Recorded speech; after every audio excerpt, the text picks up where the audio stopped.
return to the issue of the university caps. Shadow Education Minister Sarah Henderson with me, and the Coalition is supporting the idea of caps on international students. Sarah Henderson? Kieran, good afternoon. Yes, we are, but of course this is only necessary because of Labor's immigration chaos, which has seen a more than doubling of the number of foreign students coming into the country. We do have a number of concerns about the legislation before the Parliament, and that is exacerbated because we've had a number of Senate inquiry hearings, and very disappointingly the Minister has really shut down so much information. So we do need more information about how this legislation will operate, but this is necessary, as I say, because of the government's immigration chaos.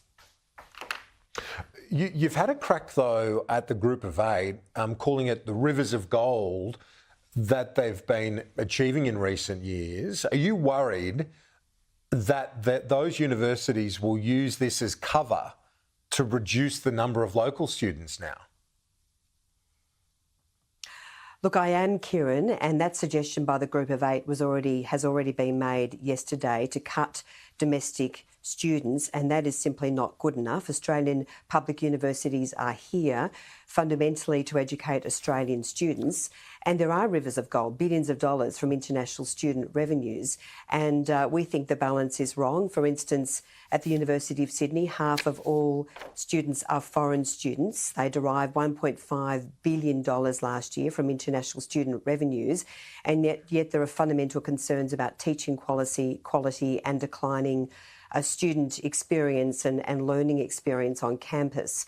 So we say very firmly, please put Australian students first. And let's not forget, Kieran, the Group of Eight universities have seen this massive increase in students at the universities this year, a 34% increase to 83,000 new students, and the regional unis have been decimated. And that's because of the Albanese government's immigration policies, Ministerial Direction 107, which has looked after the top end of town while punishing the regions, and that is frankly disgraceful.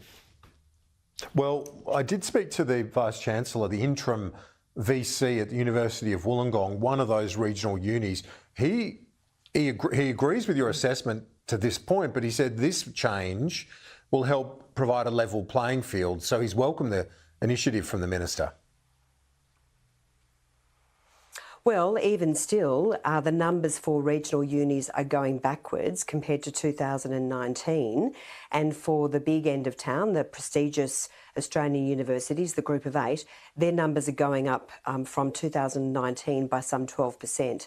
So the regions are still going backwards, but certainly there has been some resetting. But it was absolutely shocking what's been happening across regional communities, and it's happened squarely on Jason Clare's watch. He has imposed this shocking discrimination on regional universities. It's a complete mess, and it's no wonder the higher education sector is in such turmoil at the moment. Do the Group of Eight unis like the University of Sydney, do they only have themselves to blame, given they've allowed, say, over recent years, and they've encouraged the industry to the point where it's fine to be making as much money and subsidising research and so on, but when you've got 50% of your cohort, your student cohort, coming from overseas, surely that's not good enough, is it? Well, we have questioned the social licence because all universities do need a social licence to bring international students into the country, and not just the Coalition. Vice-Chancellors like Ian Martin, the VC of Deakin University, has also raised concerns about the numbers coming in. And every country has a responsibility to manage its migration program. I mean, that's the bottom line. And under this government, really the immigration numbers have gone through the roof.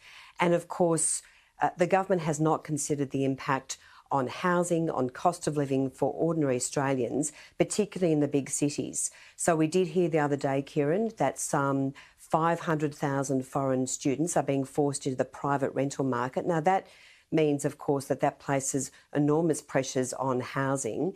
But for the Group of Eight, I think they are really exaggerating their situation. They're crying poor right now, and yet the proposal for their cap next year is the same as last year, which is around about 60,000 or so new starters. And they weren't crying poor last year. So I think they really do need to keep things in perspective, and they do need to return to the fundamentals. We've been saying, please get back to basics, like in our schools. Get back to basics. Focus on good, solid, strong education for Australian students. And yes, of course, our international education sector is important, but it must not come at the expense of the obligation that public unis have to Australians. Shadow Education Minister Sarah Henderson, thanks. Talk to you soon. Thanks, Kieran.